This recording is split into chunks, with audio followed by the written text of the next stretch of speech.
আসসালামু আলাইকুম। জোয়ার ফার্মিং অ্যান্ড লাইফস্টাইলে সবাইকে স্বাগত। নিশ্চয়ই মহান আল্লাহ তাআলা উত্তম পরিকল্পনাকারী।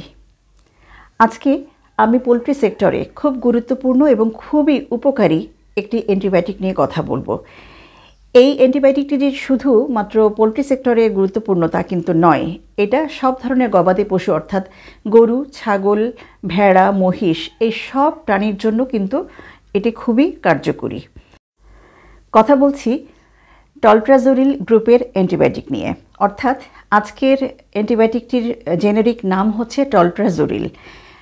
আমাদের বাংলাদেশে বিভিন্ন কোম্পানি বিভিন্ন নাম দিয়ে এই টলট্রাজোরিল গ্রুপের অ্যান্টিবায়োটিক বাজারজাতকরণ করছে। আমি ভিডিওর একদম শেষে কোন কোম্পানি কি নাম দিয়ে বাজারজাতকরণ করছে সেটাই জানিয়ে দেব। শুধু তাই না, পরিমাণও কি কোন কোম্পানি কত পরিমাণ বটল বা প্যাকেজিংটা করছে এবং তার কত দাম সেটা আমি আজকে আলহামদুলিল্লাহ চেষ্টা করব ভিডিও শেষে জানিয়ে দেবার। কথা না বাড়িয়ে আমি চলে যাচ্ছি এই অ্যান্টিবায়োটিকের কার্যকরী দিকগুলো নিয়ে, মানে কোন কোন ক্ষেত্রে এই অ্যান্টিবায়োটিকটি দেওয়া হয়ে থাকে। টলট্রাজোরিল গ্রুপের অ্যান্টিবায়োটিক মূলত দেওয়া হয় কক্সিডিওসিস বা রক্ত আমাশার ক্ষেত্রে। আমার কিন্তু রক্ত আমাশার উপরে বেশ কয়েকটি ভিডিও আছে। কিছুদিন আগে একটা ভিডিও দিয়েছিলাম, সেখানে কিন্তু আমি ডাইক্লাজোরিল গ্রুপের অ্যান্টিবায়োটিকের কথা বলেছি, ইএসবি 330% ভেটের কথা বলেছি।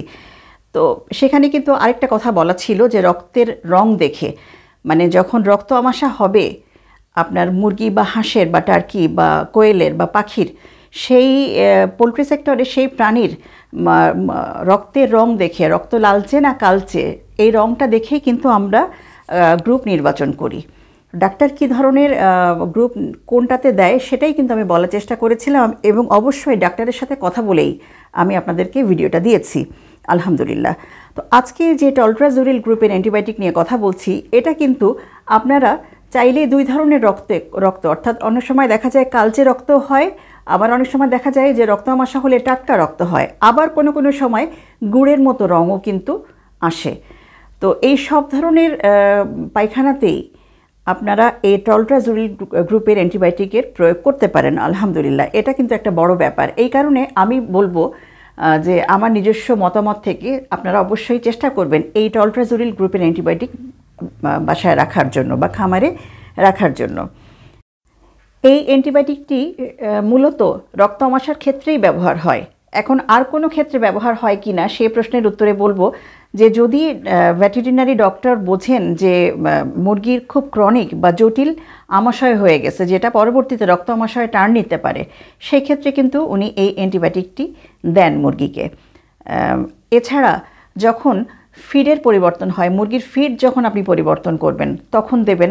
আপনি বাজার থেকে মুরগি কিনে এনে খামারে তুলছেন তখন দেবেন। অন্য খামার থেকে যখন মুরগি আনছেন অর্থাৎ পরিবহন হচ্ছে মুরগি, তখন আপনি মুরগিকে দেবেন। এছাড়া খুব বড় একটা পয়েন্ট হচ্ছে আবহাওয়া পরিবর্তনের সময় আপনি এটা দিতে পারেন আগাম প্রতিরোধমূলক ব্যবস্থা হিসাবে।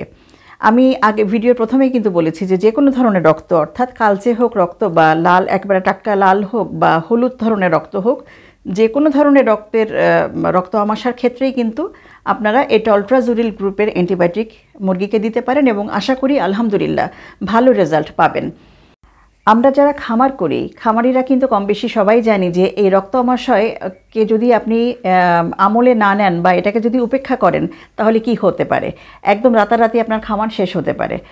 তো আমরা অ্যাডাল্ট মুরগির ক্ষেত্রে তো এটা প্রয়োগ করবই, খুব বেশি প্রয়োগের চিন্তা করব বাচ্চা মুরগির ক্ষেত্রে, কারণ রক্ত আমাশয় কিন্তু ছোট মুরগির ক্ষেত্রে খুব বেশি দেখা দেয়, তীব্রতর আকারে দেখা দেয়। আমি চলে আসছি সরাসরি প্রয়োগ মাত্রা অর্থাৎ কোন ডোজে দেব সেই জায়গাতে। এইখানে কিন্তু ডোজের ব্যাপারে একটু জটিলতা আছে, একটু মন দিয়ে শুনতে হবে। আমি আশা করছি আমি বোঝাতে পারবো ইনশাআল্লাহ। প্রথমেই আসছি যে প্রতিরোধমূলক ব্যবস্থা হিসাবে, অর্থাৎ আপনার মুরগির বা হাঁস বা টার্কি বা কোয়েল বা পাখির রক্ত আমাশা হয়নি আলহামদুলিল্লাহ, কিন্তু আপনি চান যে খামারে যেন না আসে, সেই ক্ষেত্রে আপনি প্রতিরোধমূলক ব্যবস্থা হিসাবে কোন ডোজে খাওয়াবেন। এখন আমরা তো একটু আগেই বললাম যে ছোট মুরগির ক্ষেত্রে খুব বেশি হয়, সেই ক্ষেত্রে আমরা যদি একটা নিয়ম মেনে চলি যে 4 মাস বয়স পর্যন্ত, মুরগির বয়স 4 মাস হওয়া পর্যন্ত নিয়ম করে নির্দিষ্ট মাত্রায় এই 4 মাস পর্যন্ত 4টা ডোজ আমরা করাবো। আশা করা যায় আলহামদুলিল্লাহ ইনশাআল্লাহ ভালো ফলাফল পাবেন খামারি। মনে করেন এই মাস ধরেন মে মাস, এই মে মাসে হয়তো 4 তারিখে মুরগি ডিম ফুটে বাচ্চা বের হলো, 4 তারিখ হতে পারে, 5 তারিখ হতে পারে, সেটা যে কোনো দিন। কিন্তু আমি মেনটেন করলাম 10 থেকে 18 তারিখের মধ্যে আমি ডোজটা করাবো। এই তারিখটা খেয়াল রাখবেন। ডিম যেদিনই ফুটুক না কেন আপনি ওই তারিখটা মেনটেন করবেন যে কত তারিখের মধ্যে আপনি ডোজ করাইছেন। কেন মনে রাখবেন? কারণ পরের মাসে গিয়ে কিন্তু আবার আপনি ওই 10 থেকে 18 তারিখের মধ্যে আপনি ডোজটা করাবেন। তার পরের মাসে কিন্তু আপনি ঠিক ওই ডেটটা মেনটেন করবেন। হ্যাঁ, এভাবে করে 4 মাস আপনি ডোজটা করাবেন। এখন এইখানে ডোজ করার ব্যাপারে কিন্তু একটু অন্যরকম। অন্য সময় আমরা যে অ্যান্টিবায়োটিক দেখি যে দিনে 2 বার খাওয়াবো, 5 দিন খাওয়াবো বা 7 দিন খাওয়াবো, এরকম কিন্তু না। এখানে আসলে বলা আছে যে ইন্ডিকেশনস যেভাবে দেওয়া আছে ওষুধের গায়ে, যে 7 মিলিগ্রাম ওষুধ আমরা নেব হচ্ছে 1 কেজি বডি ওয়েটের জন্য।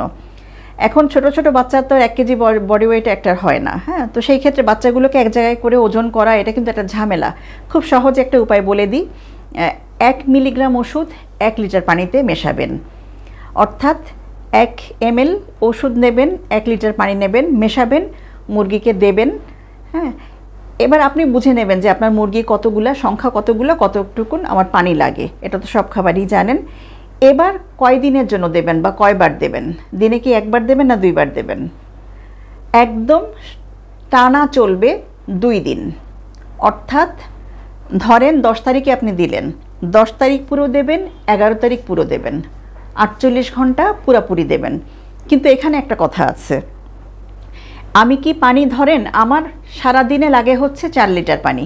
তো 4 লিটার পানির মধ্যে আমি কি ওই মানে সারা দিনে আমার টোটাল 4 লিটার পানি লাগে বা 6 লিটার পানি লাগে। এখন 6 লিটার পানির মধ্যে কি আমি 6 ml ওষুধ মিশায় আমি কি দিয়ে দেবো ফিসাবিলিল্লাহ?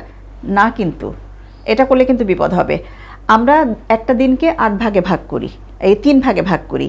8 ঘন্টা 8 ঘন্টা 8 ঘন্টা, 3 8 24।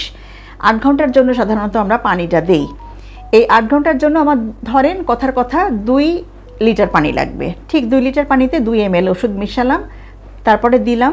খাওয়ার পরে যদি কিছু বেঁচে থাকে ওটা ফেলে দিয়ে আবার পাত্রটা ধুয়ে আবার 8 ঘন্টার জন্য আমি ওষুধ মেশানো পানি দেব। এভাবে 3 বারই একদিনে দেবেন, মানে একেবারে কন্টিনিউয়াসলি সারা রাতও কিন্তু পানি খাবে।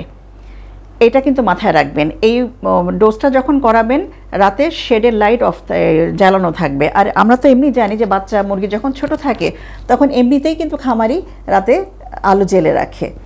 তো আমরা সারা রাত আলো জ্বেলে রাখবো, কারণ একটাই যে সে কন্টিনিউয়াসলি পানি খাবে, ওষুধ মেশানো পানি। এভাবে পরের দিন কিন্তু আমরা সারাদিন খাওয়াবো, 2 দিনের ডোজ। তারপরে পরের মাসে গিয়ে ঠিক ওই একই দিন মেনটেন করে আবার 2 দিনের ডোজ করাবেন। তাহলে আমরা কিন্তু ওই বডি ওয়েটে গেলাম না। 7 ml ওষুধ আমরা যে পার কেজি বডি ওয়েট, এটা ঝামেলার। এটা যাদের অনেক বড় খামার তাদের জন্য সুবিধা। তো আপনারা যদি মেনটেন করতে চান অবশ্যই করতে পারেন। এটা গেল হচ্ছে প্রতিরোধমূলক ব্যবস্থা, অর্থাৎ হয়নি কিন্তু আপনি আগাম একটা ব্যবস্থা নিলেন যেন না হয় ইনশাআল্লাহ আলহামদুলিল্লাহ। এবার আসছি যে যদি মুরগির আল্লাহ না করুক হয়ে যায় এই কক্সিডিওসিস বা রক্ত আমাশয়, সেই ক্ষেত্রে আপনারা কোন ডোজে খাওয়াবেন? এখানে কিন্তু ওই একই মাত্রা মেনটেন করছে, অর্থাৎ 7 ml ওষুধ পার কেজি বডি ওয়েটের জন্য ব্যবহার করা হচ্ছে, অথবা 24 মিলিগ্রাম ওষুধ, 28 মিলিগ্রাম ওষুধ 100 কেজি ফ্লকের জন্য ব্যবহার করা হচ্ছে বড় খামারে। এখন যেহেতু আমি সাধারণত ছোট খামারিদের জন্য এই ভিডিও তৈরি করি, ছোট খামারিরা আমি যেটা আগে বলেছিলাম যে 1 লিটার পানিতে 1 ml, এটাই আপনারা চিকিৎসার জন্য ব্যবহার করেন এবং একটানা 2 দিন দেবেন, কোনো গ্যাপ হবে না। এবং অবশ্যই একবারে পানি দিয়ে দেবেন না 24 ঘন্টার জন্য, তাহলে কিন্তু ক্ষতি হবে। অ্যান্টিবায়োটিক মেশানো পানি কোনোভাবে 8 ঘন্টার বেশি রাখবেন না। কোনো ক্ষেত্রে 12 ঘন্টা রাখা যায়, সেটা আবহাওয়া বুঝে। শীতকালে অনেক সময় রাখা সম্ভব হয়, তারপরেও 8 ঘন্টার উপরে না রাখাই উত্তম। আপনারা 8 ঘন্টার জন্য পানি দেবেন, পরে পানি যদি রয়েও যায় ফেলে দেবেন, দিয়ে আবার নতুন করে পানি দেবেন। এভাবে করে 48 ঘন্টা অর্থাৎ 2 দিন এক টানা চলবে। তারপর যদি দেখেন যে সংক্রমণ রয়ে গেছে, সংক্রমণ সারেনি, বা ডাক্তার সাহেব যদি বলেন, সেই ক্ষেত্রে 5 দিন পরে যে আবার একইভাবে, অর্থাৎ 2 দিনের একটা ডোজ করায় দেবেন। ওই একইভাবে 1 লিটার পানি নেবেন, সাথে 1 ml ওষুধ মেশাবেন। এখানে একটা কথা বলি, আসলে হয় কি, বডি ওয়েট অনুযায়ী ওষুধ দিতে গেলে ছোট খামারিরা কিছু বিপদে পড়েন, কারণ তাদের অ্যাডাল্ট মুরগিও যেরকম থাকে, কারণ ছোট খামারিরা কিন্তু কিছু মানে সাধারণত মুরগি দিয়ে বাচ্চা ব্রুডিং করে, তো কিছু অ্যাডাল্ট মুরগি ঘুরতেছে একদিকে, আবার কিছু মুরগি বাচ্চা নিয়ে ঘুরতেছে, তো কার জন্য কতটুকুন দেব, তো এখানে একটা ঝামেলা হয়ে যায়। এই জন্য আমরা যদি একেবারে 1 লিটার পানিতে 1 ml ওষুধের এই হিসাবটা বলি, খুব ভালো হয়। তো এটা চিকিৎসার জন্য আমরা একইভাবে ব্যবহার করব, প্রতিরোধমূলক ব্যবস্থা হিসাবে একইভাবে আমরা ওষুধটা প্রয়োগ করব। শুধু চিকিৎসার ক্ষেত্রে যদি অসুখ ভালো না হয় বা তীব্রতর সংক্রমণ হয়, সেই ক্ষেত্রে এই 48 ঘন্টা ডোজের পরে, ঠিক 5 দিন পরে যে আবার এই একইভাবে আমরা ডোজ করাবো।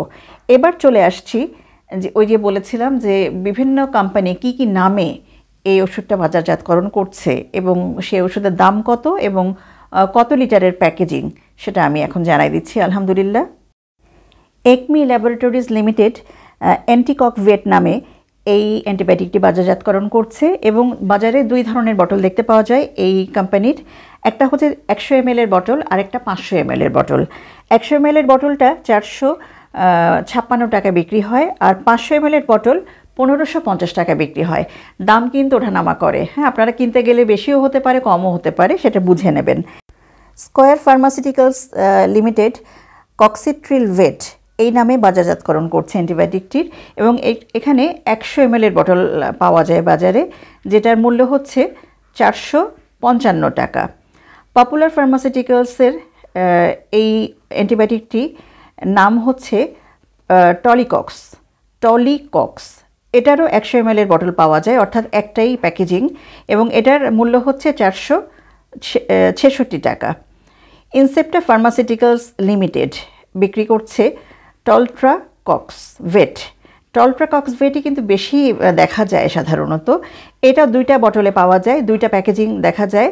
একটা হচ্ছে 100 ml এর বটল, আর একটা 500 ml এর বটল। 100 ml এর বটল 470 টাকা, আর 500 ml এর যে বটল সেটা 1600 টাকায় বিক্রি হয়। এছাড়াও এসকেএফ ফার্মাসিউটিক্যালস লিমিটেডের এক্স মেরিয়া ভেট নামে বাজারজাতকরণ করছে। এটাও 2 ধরনের বটল দেখতে পাওয়া যায়। একটা হচ্ছে 100 ml এর বটল, মূল্য নিচ্ছে 470 টাকা, আরেকটা হচ্ছে 500 ml এর বটল, যেটা মূল্য হচ্ছে 2100 টাকা। সবচেয়ে ভালো পদ্ধতি হলো যে আপনি আপনার এলাকার যে ওষুধের দোকান, সেখানে যাবেন, মূল গ্রুপের নাম বলবেন, অ্যান্টিবায়োটিকের জেনেরিক নেমটা বলবেন। আপনি বলবেন যে টলট্রাজুরিল গ্রুপের অ্যান্টিবায়োটিক, হ্যাঁ, তো ওখানে যেটা আছে সেটা দেবে ইনশাল্লাহ। তারপরেও যদি সমস্যা হয়, এই ভিডিওর আপনি চেষ্টা করছি আমি তুলে স্ক্রিনে দেওয়ার জন্য, সেটা যদি স্ক্রিনশট নেন এবং দোকানে দেখান, আশা করি ইনশাল্লাহ পেয়ে যাবেন। সবাই আমাদের জন্য দোয়া করবেন। আল্লাহর রহমতে সবাই ভালো থাকবেন। আসসালামু আলাইকুম ওয়া রাহমাতুল্লাহ।